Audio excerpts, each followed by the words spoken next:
DLC, the only show not getting a sequel. I'm one of your hosts, Griffin, and sitting away from me is the faraway man, Brad Knight. Brad, how you doing? Not too bad. I think you've used that one before. Is it the first time you've repeated one of my nicknames? The faraway man? No, I don't think I did. I don't think I've I used don't know.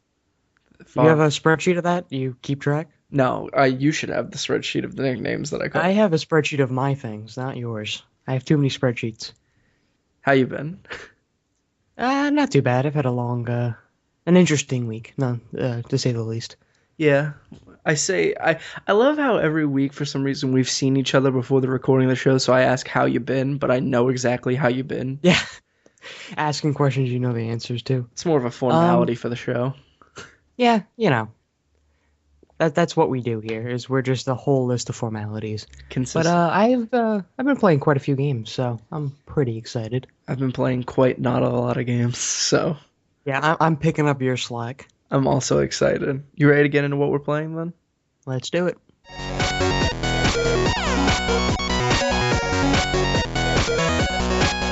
Brad, seeing as you've been playing so many games, I figure like most weeks I'll let you go first. What have you been playing this week? All right. So this week I've been playing. I actually went back and played Wolfenstein. The New Order? Yes. Good game. It is. It is. I got. I would say about an hour or so in. I only did one or two play sessions, so I'm not too far in. But it's. That first I'm section having a is lot of fun with it. rough, I think. It is. It is. It's The definitely. It's actually more difficult than I remember it being the last time I played it. the war section I think is definitely the worst part of that game in the beginning. Like once you like get to the part in the hospital, that game really picks up from there.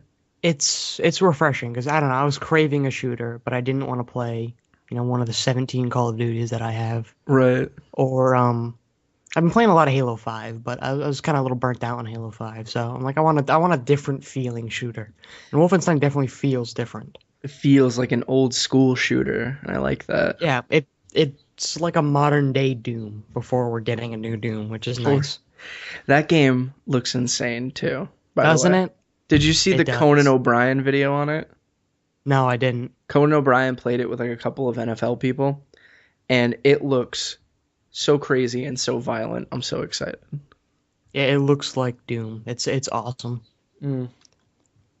I'm excited for that, if nothing else. Did you play anything Um, else besides Wolfenstein? Well, obviously you did. God, I'm drawing a blank here. I know I've played other games. What have I played? I'm looking at my little pile. What do you have a pile on the side of you? I do. Oh, Rare Replay. I've been playing a bunch of Rare Replay games because I realized there were a bunch of achievements in that game, or in the series of games, that I didn't get, and they were really easy. So I went through and played like every game Rare's ever made from 1981's Jetpack to, was it 81 or 83? I want to say 81. It might have been 80. Yeah, it might have been 81. But yeah, everywhere from Jetpack to Nuts and Banjo Kazooie Nuts and Bolts. I hate that game. It's not a great game, but you know. I don't even Actually, I don't even hate I it for take like it the back. reason why most people hate it. I Yeah, hate it everybody just hates it because because it's not Banjo 3. yeah, I hate it just because I think it's like a boring game. I think. Yeah, it's not anywhere near as expansive or as in depth as they could have made it. But it's not a Banjo Kazooie game, as odd as that sounds. Like it doesn't play like a Banjo Kazooie game. It's a Lego racing game. Essentially, yeah. I wouldn't So mind a if you Lego racing game. do they not have a Lego racing game? They have every other Lego game. They have cars in the newer Lego games because they have open worlds now. But let's make like Lego Fast and Furious. Oh, I'm sure it's coming That would be with one of amazing. the maybe it'll become with Fast and Furious 9 Yeah, or 10. it's got to come with one of them. You got to think. Yeah, I can't believe they're making three more movies. I'm so excited. Series has been going on for 20 years. It's They gonna were be stealing VCRs in the first one. it's gonna be 20 years by the time the 10th one comes out. Yep, Isn't that crazy? a little bit. I feel so I think old. eventually Vin Diesel's gonna get tired of sitting in cars. I feel so old. Like I was like, I don't even know how old I was when that first one came out, and I watched that. Anyway, getting back on track. What else did you play Yeah. besides Rare Replay? Really, that was it. There's just so many games. I In like Rare a lot of the Replay that you yeah. think like, The Which one? Underworld. I played. I sucked at that one. A lot of the jetpack. I was okay at jetpack. I don't remember it being quite so difficult when I was younger, but it definitely is pretty difficult. Um, Did you play RC Pro Am? I did. I played RC Pro Am. And the second one they made. I have a question about Um, RC Pro Am in that game. yes. So, did you ever get any of the collectible things where you have to spell out words to get collectibles in the tracks? I never did. No. Oh, okay. Because I want to know because back in the day, because that game came out on the NES, you used to have to spell out Nintendo. I'm curious Yeah. if that's still in the game. Huh. That's curious. I don't know. Actually, I wasn't looking. I'm gonna have to go back and play that now and see if that's still in the game. That'd be pretty cool. Yeah, because I've been curious about that ever since they announced Rare Replay and they announced that RC Pro Am was going to be in it. Yeah. I think the game I played the most out of the whole Rare Replay lineup though is probably Viva Pinata. I'm playing a bunch of that. I love Viva Pinata. Can I just say that? I it's I don't know like what about it that I love so much, but it draws me back constantly. It's the game I bought Rare Replay for. I'm kind of a terrible person in that game though, because I just make like a pinata breeding farm. I mean, doesn't everybody? Like no, It's like but what like Pokemon turned into. it's like a puppy kennel basically, but it's like for pinatas. It's kind of terrible. I always feel bad in that game because I will like not pay attention for like 30 seconds and somebody's getting attacked and he'll die and I'll feel bad. Yeah. I get very attached to my pinatas, especially the little worm guys. I love those guys. They're like slinking along. Oh, they're adorable, like the snakes or whatever they're Yeah, supposed to I be. love them. Remember They're Viva awesome. Pinata had a TV show? Did it really? Yeah. I never knew that. And they had a DS game. Probably. I know I know I have both. Well, both of the Viva Pinata games come on Rare Replay, but I've played both outside of that. Did they have a DS title as well? They did, that's what I'm saying. Like it's weird because that was after Rare was owned by Microsoft. So they had a DS Viva Pinata game come out, which I thought was Huh. weird. It's one of the rare times that I think a Microsoft published game has been outside of the ecosystem of the Xbox besides like Minecraft. But then they bought that after the fact, so Yeah. And at that point, Minecraft was already on everything, so yeah, exactly. Microsoft is the equivalency of a game STD. They seem like they're more down to play now though. Like I remember when they were doing the whole voting to see what characters people wanted in Smash Brothers. I remember Phil Spencer, who's the head of Xbox, coming out and saying we totally put Banjo Kazooie in it if they asked us. Yeah. Yeah, which I So that'd be cool. that'd be awesome. I'd love to have Banjo-Kazooie in Smash Brothers, but they said with Bayonetta, no more characters. Yeah, I'm that's sad. the cutoff But point. I mean, really, 60 I think is enough. Isn't it like 60 or higher than that? It's about that. It's about that on the roster. It's a huge roster It's of fighters. it's ridiculous. I like that I game. remember playing the first one and being, excited that I could play as 12 different guys. Right. It was Uh, amazing. Other than Rare What do Replay you though, think? nothing. Oh, so it's No, just the 18 different games on Rare Replay, and I suck at every one of them. there's 30 games in Rare Replay. Yes, there are. I didn't actually know exactly, so I just threw out a random number and hoped it'd be high enough, and I was off base. I always feel the need to correct you. Yeah, with how often you have to do it, I think it's just become a force of habit. Mm. Me this week, I've been playing a lot. I have a couple things to talk about. I have one sort of bigger thing to talk about, but I'll talk about some smaller things right now. Started playing Persona 4 Golden this week, which is kind of like my first JRPG that I've ever played. I'm not, Really? yeah, I'm not a very big fan of the genre, but like the idea of Persona, I like a lot. Like it, at least besides the battle stuff, like the outside of like the battle area seems really cool because you're just like a kid in high school and you have to like go through high school and like you can have like different relationships with people and stuff. I think it's cool. I think it's a cool Yeah, idea. it's something JRPGs do very well is make a very intense, focus on the story. Mm. So that I that kind of just normal life thing I'm really into. The battles are, it's whatever to me, but I'm really into that sort of high school aspect of the game right now. But I only just started playing that because it was on sale for like $10 on Vita. The Vita's still going strong, everybody. No, it's not. Yes, it is. It's trickling out. Um, and then other than that, the other sort of little thing I've been playing this week has been War of the Monsters, which is a PS2 game that now they've started doing PS2 classics on PS4. And so this game was also only $10, and I had $10 left over on my account from buying Persona. So I said, I'll give this game a try. It looks cool. And it's kind of like the monster fighting game I've always wanted on a system. Cause your dreams come true. Yes, because I feel like that genre is very underrepresented in games. Like, there's no real good giant monster fighting game. There were some pretty good Godzilla games. There's like, they're iffy, and, they get better a little bit as they go. They were fun at the time. If I went back and played them, I don't know how much I would enjoy them. War of the Monsters, though, is probably the most perfect game that you could make of giant monsters fighting. The hits are really heavy in that game, which makes sense because they're giant monsters. Like, you can, like, punch somebody and they go flying, like, 100 feet into a building, and it takes that entire building down.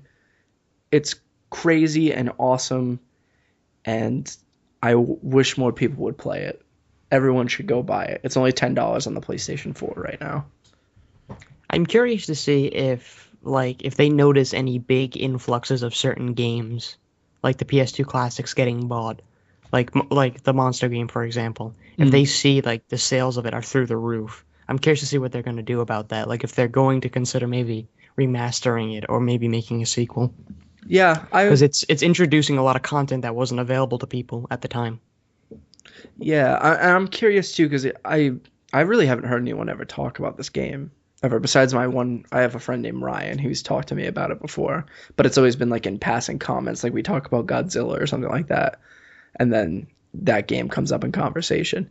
But I'm very curious, like if it will do well now that it's been re-released on PS4, because like I never really heard about it until like recently. Yeah, it's a great game. I feel like it's gonna be the case with a lot of games. Yeah, a lot of games people didn't hear about on the PS2 are now going to be, available. But other than that, the big thing I played this week, and man, I wish I could be giving you better news about this, but Homefront: The Revolution had a closed beta this week. We talked about last week how I got invited to it, but it didn't start until like 2:00 in the afternoon that day, and we were recording earlier. Yes, so here comes the update. Strap yourselves in for this one, guys. Going for a ride. This beta, I know that betas aren't indicative of the final quality of a game, and I shouldn't like take this beta as such. Like I shouldn't be like, well, the game is going to be bad, given the fact that this beta is bad. But the game is so close to coming out that it's like less than 3 months at this point. Comes out in May, so yeah, like about 3 months, less than maybe. And first of all, this beta ran at like 3 frames per second. Like it got really bad at some points. Like when the action starts to like pick up a little bit, it gets really like choppy and framey. Some of the map design is just atrocious in this game. Like it's very confusing to get around.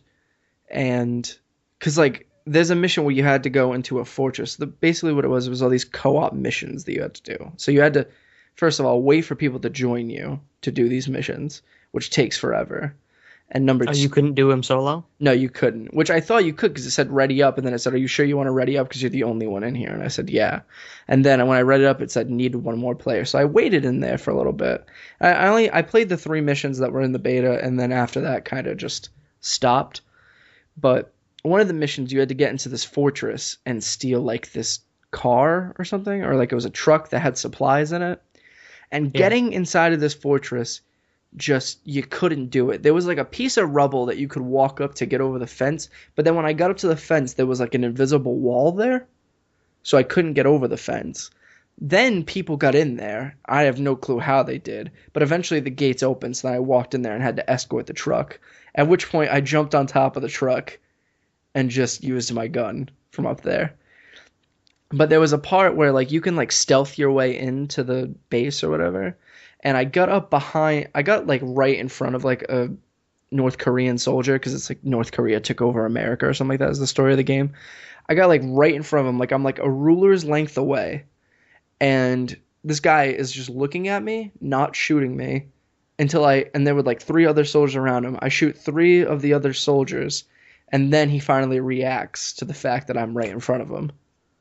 It's like those old Metal Gear Solid guys. Like they wouldn't, like you'd be right next to them, they wouldn't notice, and then all of a sudden it's the thing, Yeah, I was like, little "Whoa?" exclamation point pops over their heads. Yeah, it was pretty bad, like just overall. And I don't wish any ill will to the game. Like if the game comes out and it's good, I'll be the first to tell you it's a good game.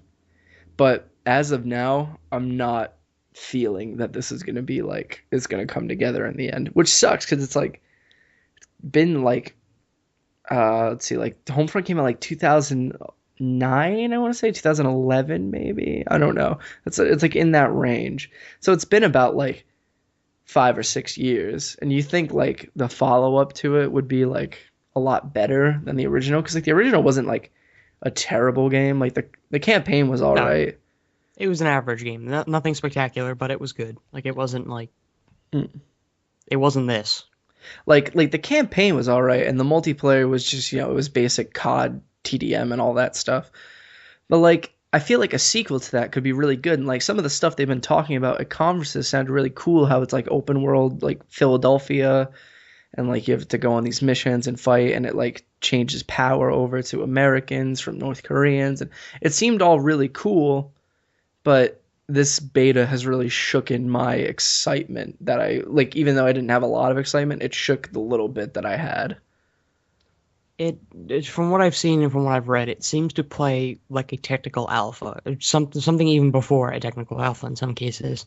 And I don't know like what why this was presented to the public in this kind of shape. There's some stories going around that it's apparently an old build, which I would believe that, but like, why release that as your beta then? Why not release the newest build you have? Yeah, because information you get from users on an old build is useless to you. Mm, Because they're going to give you information about things either A, you've already fixed, or B, maybe you've changed and that isn't updated, or like the feedback you're getting is not as useful as it could be. right. So if it is an old build, which from what I've seen, that definitely does seem to be the case. Why I feel like it should have just been. How long was the beta up for? Like a few days? It was like a weekend. It started the Thursday of that week, and I think ended. It might have ended on Monday then, because it might have just been for the long weekend. So it Yeah, I might have feel been like like a 4 or 5 day beta. after like the first day, and you noticed, okay, wait, they're playing on the old build. You should have probably just stopped it. Well, no, they apparently knew from the beginning they were releasing this old build. Like that was a statement from the thing because everyone was like just destroying this beta online, and Well, so yeah, I mean, yeah, it wasn't in a playable state, their which sucks because it feels like that game could have been really good. yeah, and their comment coming out was it's an old build, which shouldn't be your comment coming out. It should be like this is the newest build, which would be really bad if this was the newest build. So who knows? Like maybe like the new build they have doesn't run at 3 frames per second and doesn't have really bad AI issues. Like who knows? Yeah, I don't know. I struggle with the logic that giving your consumers, your future consumers, your future customers, an older product to represent what, what you have to show for your game is just, it's not a philosophy that I think is a very smart business tactic. Definitely not a But smart business move. but I'm curious to see what the final product will be. Let's say I'm cautiously optimistic.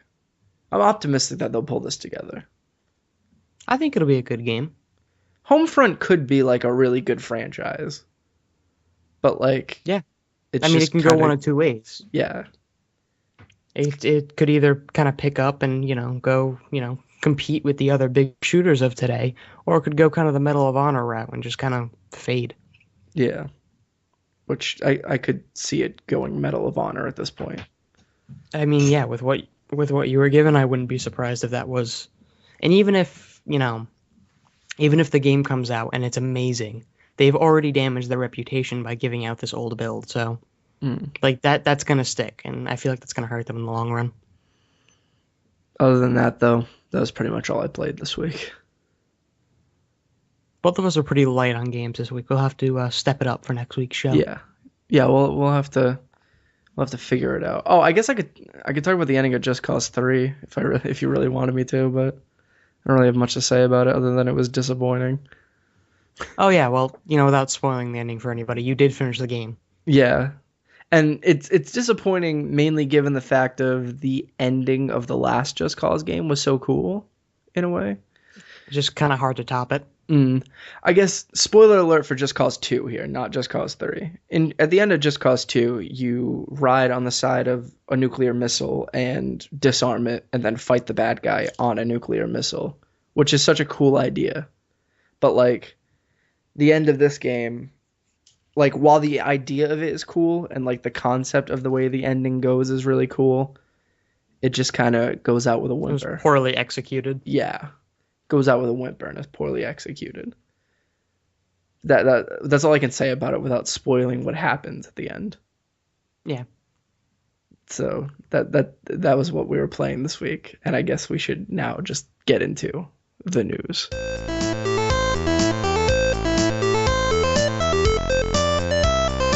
Brad, read me some of that news you got there.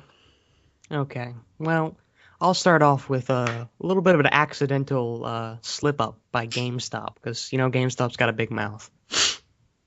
So GameStop came out and made a statement. So they might have accidentally leaked that they will the release date for PlayStation VR because GameStop said they will start shipping PlayStation VR headsets this fall, which is a sort of delay because PlayStation themselves had said it was coming in the first half of the year, this year. So if what GameStop says is true, then it would mean it might have been pushed back to the third quarter rather than the second. As you all remember too, Jacob, being me, had a huge bet going that it would come out this summer with No Man's Sky bundled in. So if this is true and it does come out this fall, it's a real blow to my self-esteem. A little bit. You might have gotten it wrong on this one. So there was an interview on Fox Business Fox Business Mornings with Maria, and the CEO Paul Rines had given the statement. He said, "We will launch the Sony product this fall." We'll give you a link to the full interview if you want to do that. Rines had said the company is, quote, right now preparing for the launches of the major VR products, and cited three specifically, the Oculus Rift, the HTC Vive, and the PSVR. GameStop is currently in discussions with Oculus VR and HTC about selling their headsets, but he confirmed that GameStop would be stocking the PSVR. So PSVR is the only ones confirmed for the fall. That makes sense. So it is confirmed that they are going to ship them in the fall, but what was unclear was, will they be released in the fall, and will GameStop be the guys like selling them first?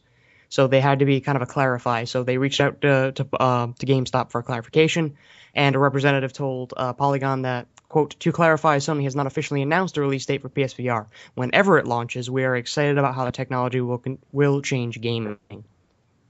So they very, very quickly took that back and said, we don't know when it's coming, but when it does come, we'll sell it.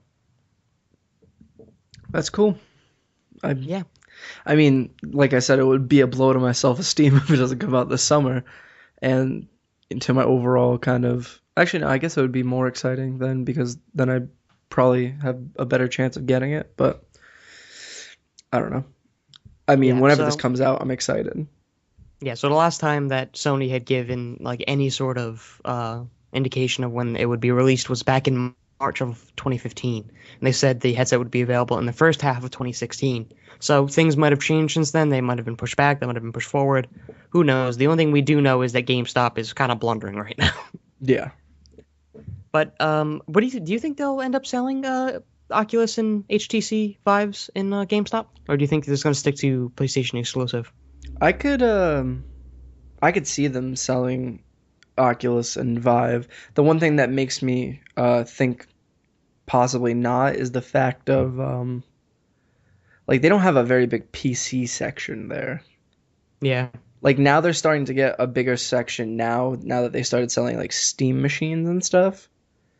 but as of like beforehand, they didn't. But I think it's actually a really good idea to sell these things in like a retail store because like Yeah, the brick thing and that mortar really store. the thing that really sells people on these is the use of them. Like seeing a video is like cool and all, but like if you get to use one of these things, like it's a completely different experience. Like you actually get what it really is. Yeah, like those demos when you walk in, they have a DS or a Wii U or something hooked up to a Yeah, or display, like a and you can use it. PS4, Xbox One, same. Yeah, like have That like would an work. Oculus setup. That would work amazingly for VR. But I feel like if they were going to sell them, we would have heard about it already because the Oculus will start shipping on March 28th, and the Vive is taking pre-orders on February 29th, and they're scheduled to release in April. So both of them are earlier than the PSVRs, and we're already hearing about GameStop selling that. Here's the thing though, right? Maybe Oculus is going to sell it on their own for a while and then they'll partner up with a retail partner. Who knows? Maybe they'll go like with like a bigger one like Best Buy or something. Yeah, it's possible. I feel like with Oculus's kind of philosophy with how they deal with their company, I feel like they're going to try to get it to as many people as possible. So if they don't sell it in a store, I have a feeling it's probably because the store didn't want it. I mean, I don't know why They've a store wouldn't want it. I feel like these things could sell like gangbusters if people could actually well, just try them. yeah, a lot of people are pretty hesitant. Businesses, especially with how well this whole VR thing is going to take off. A lot of them are hesitant to wait to see if it's going to take off and then adopt it rather than be the front runner. But we'll see. Mm. I hate Best Buy anyway. I hope Best Buy doesn't get it. Best Buy is one of the worst stores in the world. Everybody hates Best Buy. Can I point out why Best Buy is so terrible? Sure. I'm going to go on a little short anecdote here. It's more of a rant, if anything. One time I went to Best Buy to try to find something, like to try to find a price of something because it wasn't in their price scanner. So I asked the guy how much it was, and he has to go and navigate their website to use it. And the man took like 10 minutes to do it. And it I was think they have a more efficient way. the microphone we have now, which is the Blue Yeti. I was just looking around and I wanted to try to find the quickest way to buy it. So I found it at Best Buy. But it was more money at Best Buy than on Amazon, so I ended up buying it on Amazon anyway. But when I went to go price check it, it wouldn't come up in the thing. So then I bring it over to the guy, and he's like typing it in one letter at a time. And then he writes like Blue Yetta, and I'm like, it's Yeti. And he writes that in right, and then it comes up and he goes, it's like see sales price. But then he had to add it to cart to find out the sales price because their website doesn't let you see it unless you add it to your cart.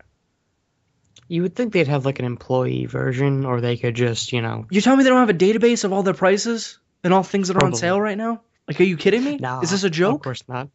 Have you seen Best Buy? Anybody who works there tries their hardest not to be seen. You know what the most They insane thing they is? hide in Too? corners.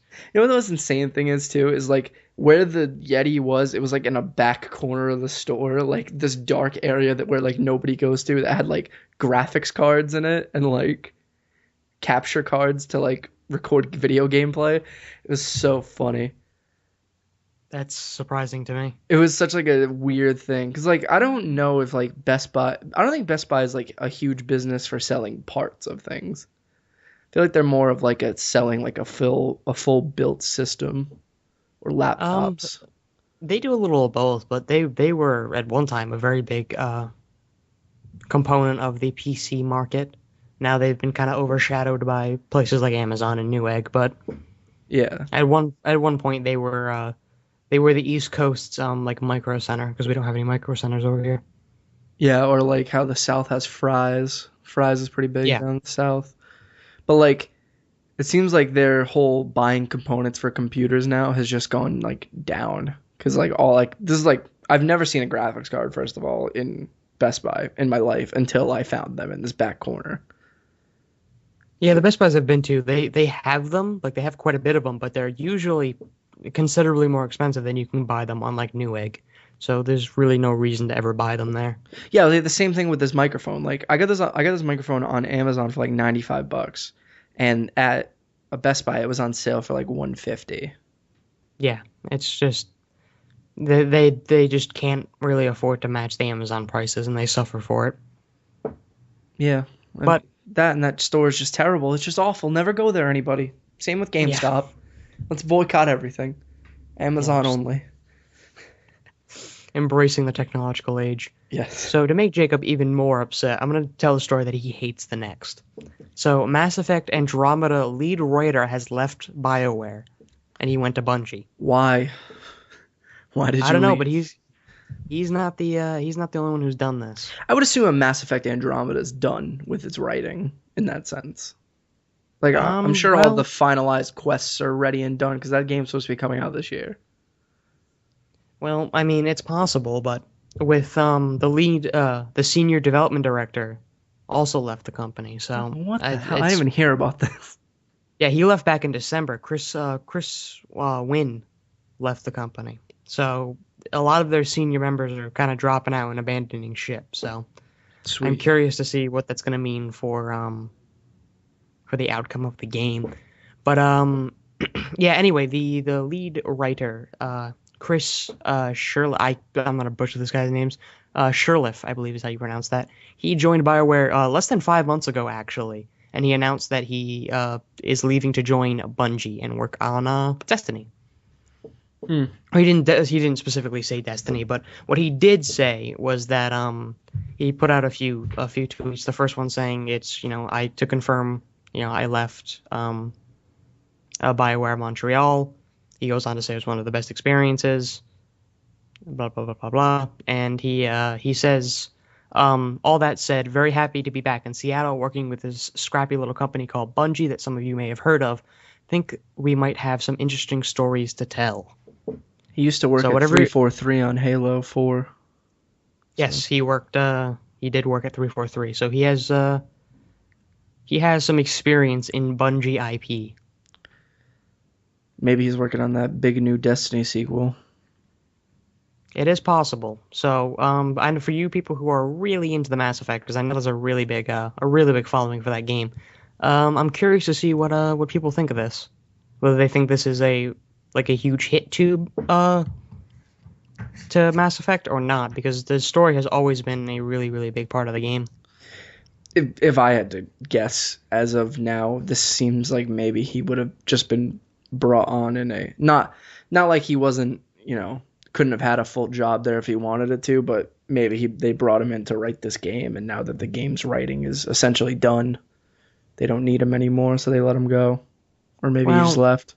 Lead writers aren't really people you take on for a part of the development. The writing changes throughout the entirety of the development process, so it's possible that he actually I think it's likely that he just left on his own.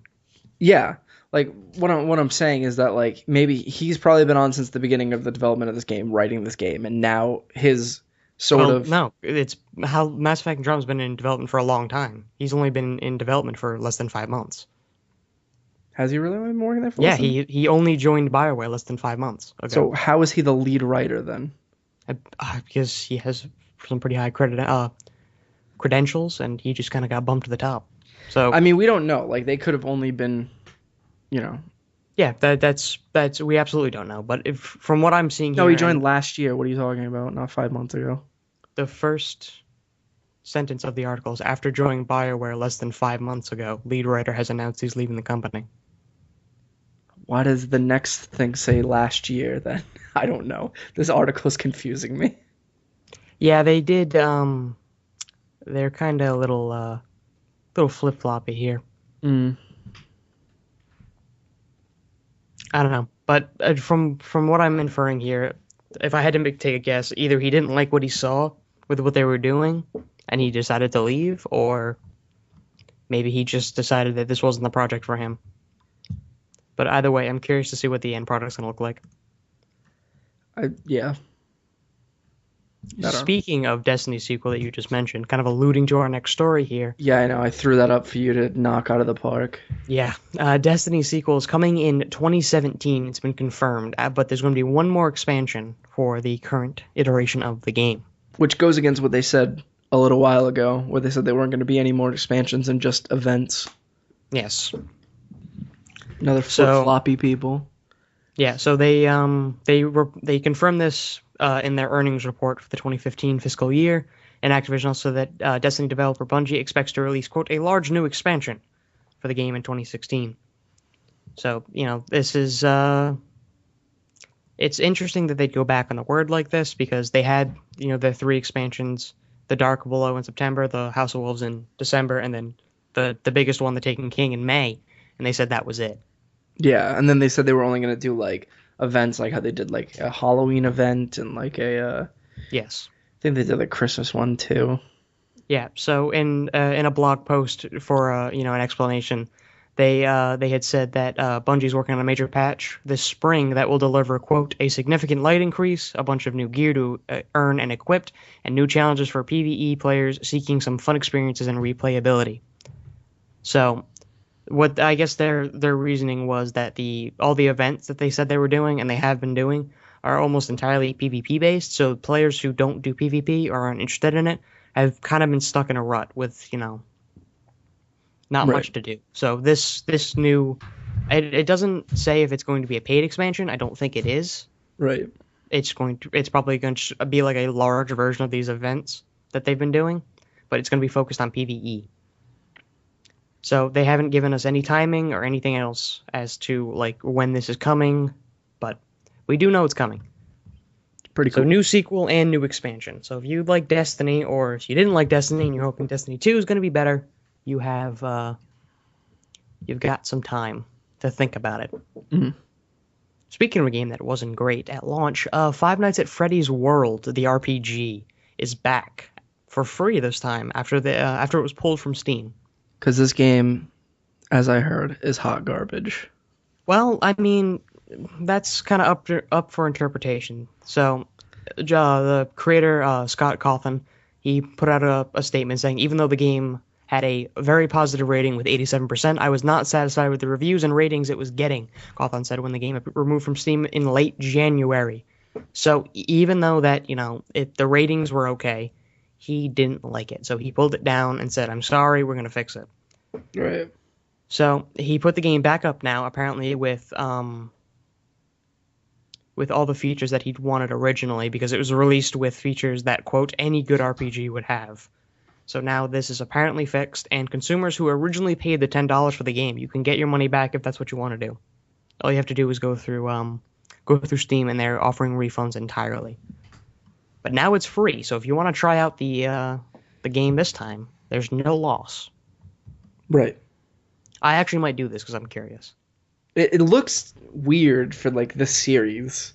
It does. It doesn't really fit. I don't understand what it's supposed to be. Like I understand that it's supposed to be like an RPG and stuff, and that it has all the characters from Five Nights at Freddy's, but like, is it supposed to be a game within the Five Nights at Freddy's world, like that's of the characters from the pizzeria? I don't think so. I think it's just using their characters to make an RPG. I'm not entirely sure what like I don't think this changes any of the lore or any of the like storyline. I don't know. What I assumed was that it was supposed to be an in-universe game I have no idea. of Freddy Fazbear and friends. And friends and associates. Yeah. I don't know. I'll have to check it out and see what it's about. I just want to take a minute scare and the like crap kind out of of you. yeah. Well, this one's not a jump scare game, so I'll be fine. But I want to like congratulate Scott here. Like he does what like no other creator. Well, I don't want to say no other creator, but very few developers do these days. Where even though that his game had good ratings, he wasn't happy and he wanted to do better for his consumers, and so he fixed it. That's saying a lot when we live in an age where Ubisoft pumps out things like terrible Assassin's Creed that are barely functional and call it a full game. Right. And they don't do anything about it. Well, they do, but it's 6 months down the road. I also want to congratulate Scott Cawthon for chasing that money and just pumping out sequels all the time. Yeah, he makes games very, very quickly. And like games that like, are pretty full featured when it comes to like story and stuff. And like extending the lore of his universe that he's created. Or at least that's what game theory videos tell me. Yeah, I feel like he's definitely paid Game Theory's bills for a good while. Yeah. So I'm curious if this is if this actually does change the story in any way. If Game Theory's gonna have to revisit it again. Yeah, because he's made like 4 videos at this point that are all like 20 minutes long about the Five Nights at Freddy's universe. He's done streams on it. He's been big into it. All right, so I'll do which one do I want to do? I'll do the Star Citizen story now. So Star Citizen is, the front runner of the PC Master Race. It's the game everybody points to where, people want to know how good PC can be. And there's a big change in how it's going to get sold to consumers now. So when it was originally conceived and funded, it was going to be $45 for the whole thing.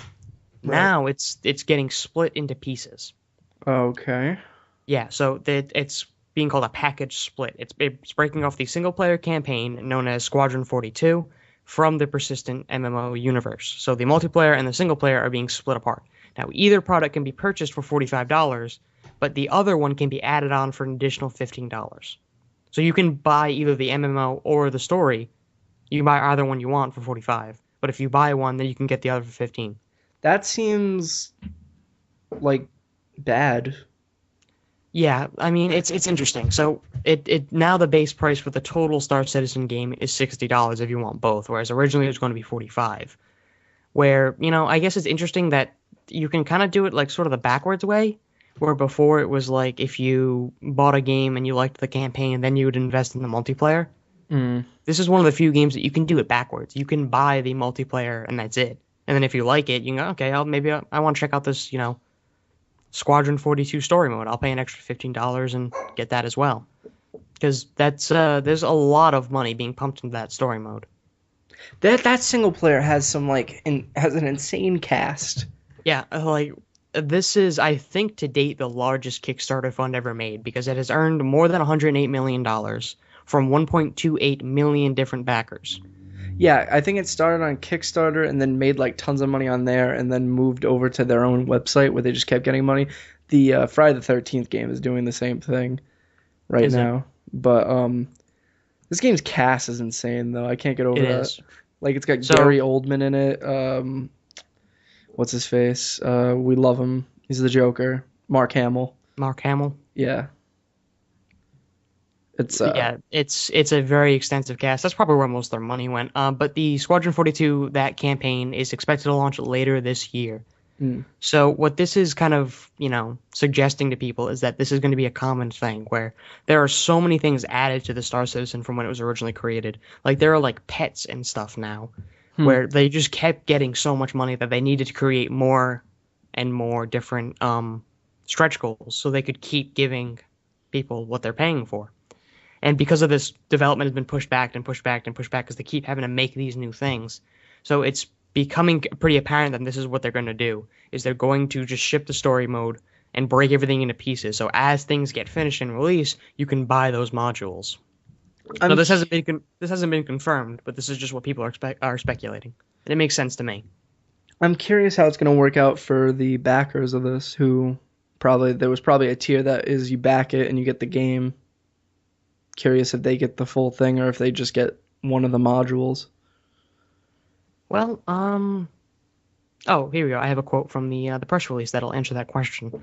So this is directly from the press release. It says, when we started Star Citizen's crowdfunding campaign, the plan was that earlier backers would get a lower price on the Star Citizen starter package than those that backed later. The plan was to first gradually increase the price and then split up various modules for a la carte options. This gave backers who joined the project early on and helped get it off the ground an advantage. The package split is the first introduction of the anticipated a la carte option. You can pick which part of the game you're interested in, for now the single-player campaign or the persistent universe, and then choose whether or not to purchase the other module as an add-on. So that's kind of the focus. Was originally they had planned for the guys who had backed it earlier to kind of have a better like standoff in the game where you could get more stuff earlier on.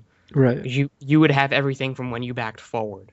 Now that doesn't seem to be the case. Now it seems to be you buy the options that you want.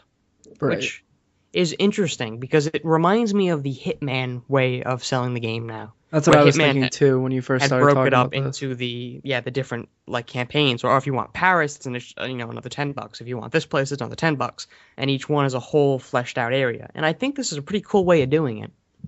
I don't know how much I don't know. I feel like because it adds a lot of like extensive expansion on a game. Like if you buy a $60 Call of Duty, that's what you're getting. You're getting everything in that game. But with this, they could, I mean, technically just keep developing for it and keep releasing these $10, $15 modules. They're not limited to making a whole nother sequel if they want to keep progressing on the game. Well, I mean, at that point, you could also say Call of Duty does that too, where they add, let's say, a $15 module as a map pack. Yeah, that's kind of their modules, right? Where, Yeah. I mean, I think, I don't know. It's going to be interesting to see how this works. Are you going to play Star Citizen? I'm curious. Depending on if I have the computer that can run it, then yes. As of now, probably not, because my laptop, I don't think can run this because this game looks beautiful. It does. For $108 million in Kickstarter funds, it very well must look beautiful because Yeah. they have really kind of set the expectations to a ridiculous amount. Yeah. But people need to stop backing this. If you're listening and you're a backer to Star Citizen, stop backing the game because it's never going to get released if you keep giving them money. Yeah. Stop giving Let them them just money. finish what they have. But we've saved the best story for last, I think. Yes. Speaking of, ridiculous expansions, so Battlefield Hardline, that's a name you probably haven't heard in a while. Absolutely hate that game. Really? Continue. I thought it was pretty good. Battlefield Hardline's last DLC expansion is coming, and it has introduced swords. Yes, I checked this up. This is not a joke. Yes. And if you So- look at the picture of it, it's literally like a freaking like King Arthur Knight of the Round Table, like gigantic sword. Yeah, it's not like the like Special Forces small like short sword. No, it's like a claymore. Yeah. So, the final expansion for Battlefield Hardline rolls out in March, and among it, for both sides of the equation, cops and robbers, is the sword. So the swords will be among the 7 new weapons introduced in Battlefield Hardline Betrayal, along with 4 new maps: Alcatraz, Cemetery, Chinatown, and Thin Ice. So, I mean, that's kind of odd. I don't know why you'd put swords in, but anyway, 2 more vehicles and some customization options on primary weapons and uniforms will also be available. The expansion will also implement an update to the base game that adds 11 more weapons and some new server presets. Nope, that's it. Okay, there was another paragraph, but it's nothing important. So, actually, this is kind of important. The main game is in the vault of free games offered on EA Access for the Xbox One subscribers. So if you want to check this game out and you have EA Access, you can do that. It's in the vault. And if you do like it, then maybe consider getting this Battlefield Hardline Betrayal DLC and play with some swords. I'm going to let you know right now you shouldn't do that. Don't encourage them on this game. I mean, but come on, it's swords. I understand, and oh yeah, it's going to be real great, but you know what's going to happen exactly with these swords. You're going to get it, you're going to be able to walk behind somebody, you're going to slash once, they're going to die. It's not like you can get into a sword fight. I don't want to get into a sword fight. I want to do exactly what you just said. No, I want to get into a sword fight. Like, if I'm going to have a sword, I want a sword fight. That's one of my problems with Battlefront, is that I can't get into a real lightsaber battle. I want a lightsaber battle. Yeah, I don't think it works in the kind of online multiplayer like Hardline and Battlefront, because like there are just so many other players around you that you're just gonna get shot if you're doing a lightsaber fight. If you want to like a sword fight, you play a game like Chivalry. Yeah, but it'd be so cool though, is my point. It would, and that's kind of what I don't know. It doesn't fit in the big multiplayer matches. Neither does a sword fit in Battlefield Hardline. Listen, they're trying to break out of the shell, okay? They want to be different, and you know what? They should have succeeded. not broken out of the show in the beginning and just stayed with regular Battlefield. Nah, I want more swords. I want this to set the precedent for all multiplayer shooters going forward. If you don't have swords, you will not be as good as Battlefield Hardline, and you do not want that on your reputation. You don't want to be good like Battlefield Hardline because Battlefield Hardline is not good. It's all right. I think it's a solid shooter. See, here's the thing, right? It plays fine. It's just the concept of the game and the map layout and everything about it is just so stupid. I thought the story was pretty cool. I had a lot of fun with that. Yeah, I'm sure the story mode's perfectly fine. You just really want to hate this game. I don't like it. I was kind of excited about it in the beginning, and then just One of the first games I got on PlayStation 4, actually. I'm sorry. No, I'm not. I enjoyed it. I thought it was a lot of fun. Ugh. I did. I enjoyed it a lot. And you know what? Now I'll get to enjoy it with swords. That's the end You of know the you know news. who doesn't have swords? Who? Any other shooter game. What are you talking about? What other shooter game has swords in it? Don't even say Battlefront. That doesn't I'm count. gonna say Battlefront. I'm gonna count it. That Lightsabers are doesn't. basically a sword. Uh, fine. Okay. Yeah. But you can only use those at like if you get the hero power up or if Play you're playing heroes versus specifically. villains. I don't really like that game mode. Why? It's so I don't know. fun. The more I play it, the less I like it. Like I liked it the first couple times, and I don't know. The more I play it, I don't like it anymore. You always consistently get the chance to be a hero though, and that's what I enjoy. I've been playing a lot more Fighter Squadron. I was That's gonna kind of the say you're game that still I play going the hard most. on Fighter Squadron. Absolutely. And now that I actually don't have to worry about getting the Millennium Falcon or Slave One, I can just be a normal ship and not get murdered. It's so much better. What do you mean? The Millennium Falcon and the Slave One are still in there? They're still in there, but they're significantly weaker than they were before. Like you can actually kill them now. Yeah, they nerfed them for no reason. Oh, thank God. I used to love being the Millennium Falcon. It was great being it because you could never die, but playing against it sucked. Exactly. But anyway, that's the end of the news. It's the end of the news with the most important news story, and now we're gonna move on to the favorite game show of the nation. Stand up, everybody, and chant. Well, that sucked.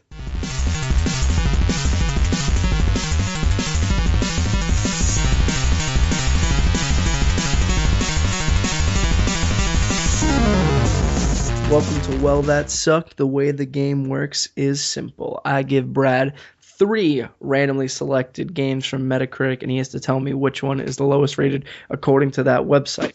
I can give him no help besides a brief description of the game if Bradley asks for it. Brad, are you ready to play the game? Sure. Game is 3 rounds. If you get 2 right, you win. Round Yes. 1. Round 1. See if you can figure out the theme. War of the Monsters. Talked about that earlier in the show. Godzilla Unleashed. And Godzilla Destroy All Monsters Melee. This is what I was talking about earlier, where I couldn't find another one in this certain genre. Because Yeah, the monster fighting genre is a woefully underappreciated. pretty much monopolized by the big Godzilla. G-Man. Yeah. I think I played the last one. Godzilla Destroy All Monsters Melee. Yeah, is that the one where you have to you go through the story mode and at the end you're fighting like Mecha Godzilla? Yeah, you fight like all the monsters from Godzilla. That's pretty much how Yeah. every Godzilla game is. Yeah, pretty much. And I've played a unreasonable amount of Godzilla games. I was really upset that that newest Godzilla game on PS4 wasn't good because it seemed like such a cool game because it's a I didn't- PS4 version of Godzilla. I never played that one. It came out like last year. It was pretty bad. The graphics look like a PS2 game. It probably was just a Godzilla PS2 game that they never finished. Who knows? Decided to just, put a little touch up and throw it out. Apparently, it came out on PS3 in Japan like 2 years before that, and then they just ported it to PS4. Nice. Yeah. All right, I think. So what was the second one? Which Godzilla game was that? Godzilla Unleashed. Godzilla Unleashed. I'm gonna go with. I'm gonna go with Godzilla Unleashed As the I feel highest like- rated? as the highest rated. No, I have to pick the lowest rated, don't I? Oh, yeah, you do have to pick the lowest rated. Yeah, Jacob. We've been doing this for 17 weeks at this point. I think we would have a grasp on this. I completely forgot.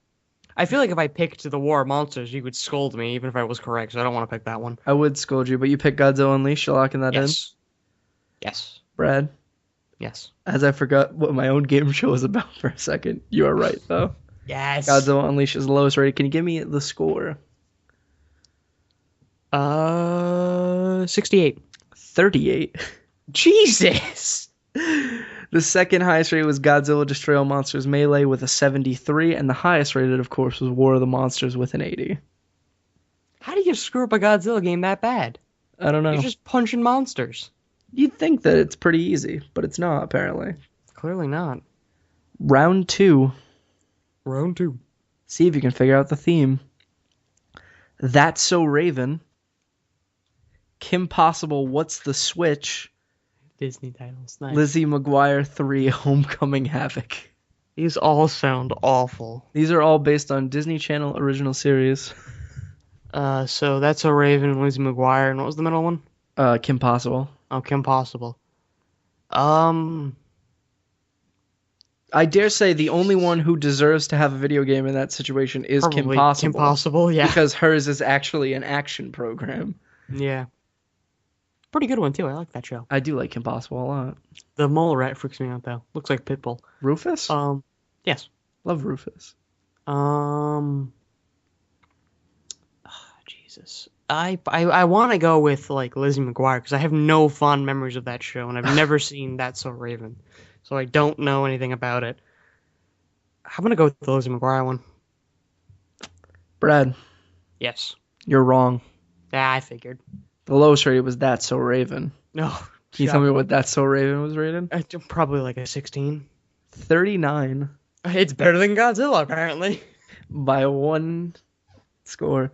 Lizzie McGuire 3 Homecoming Havoc was the second with 59, and the highest rated was Kim Possible What's the Switch with a 76.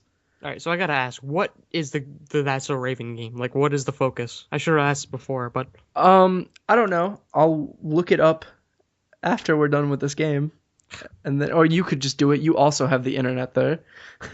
I have the technology. Yeah. Yeah, but then it's forever gonna be in my search history. I'll just look it up then. But round 3.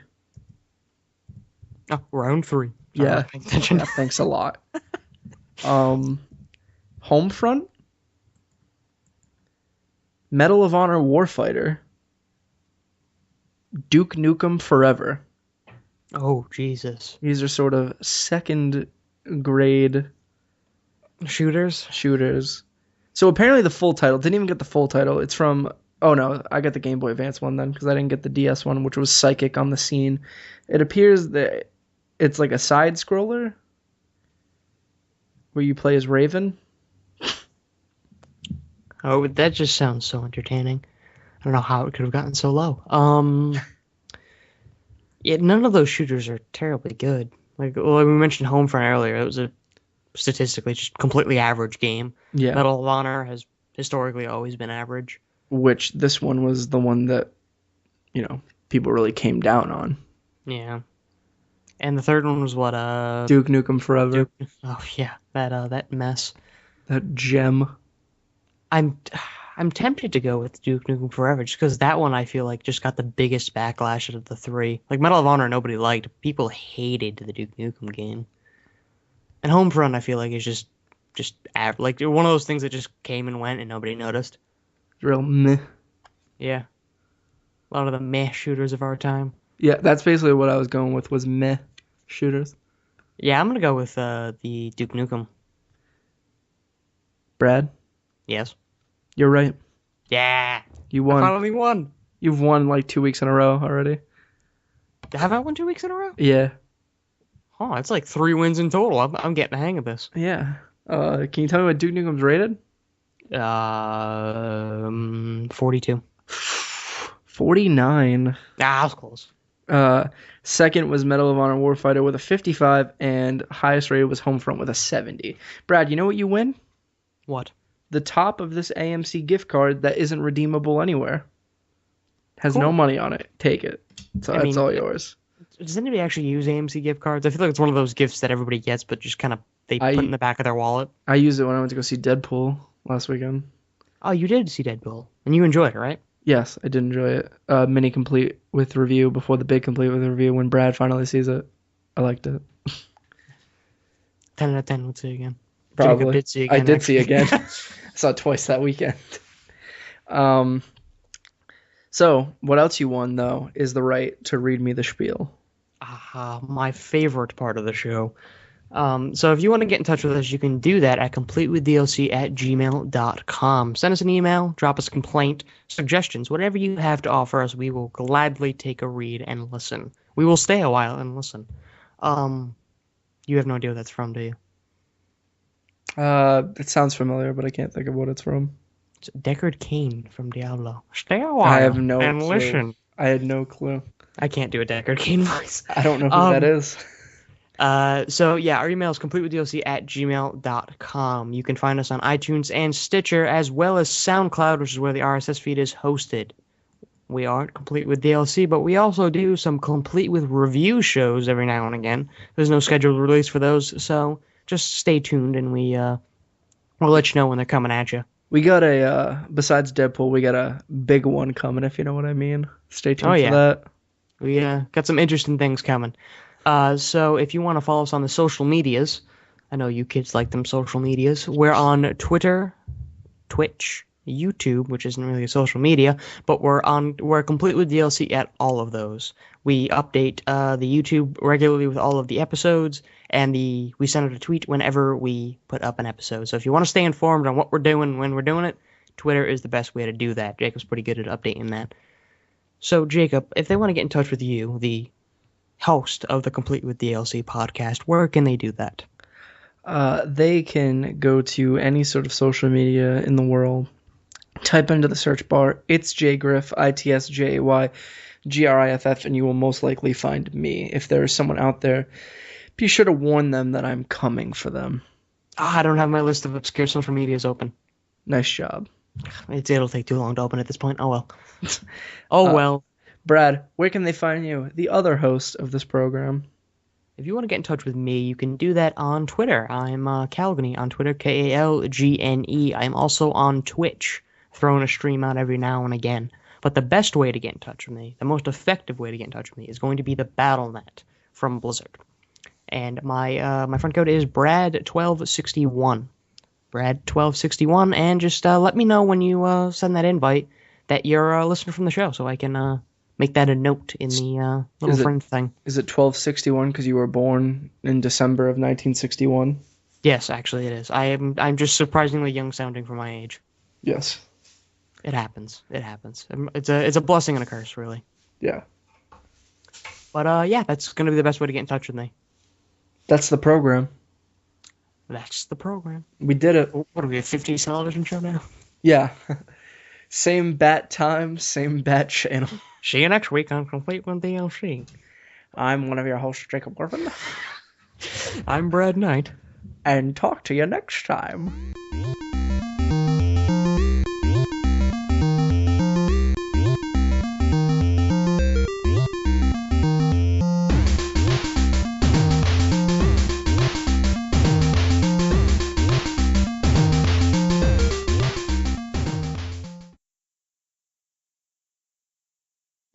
Welcome to Complete with DLC, the only show... Oh, did I just cancel? Alright, I have to edit this in the beginning, because it's still going.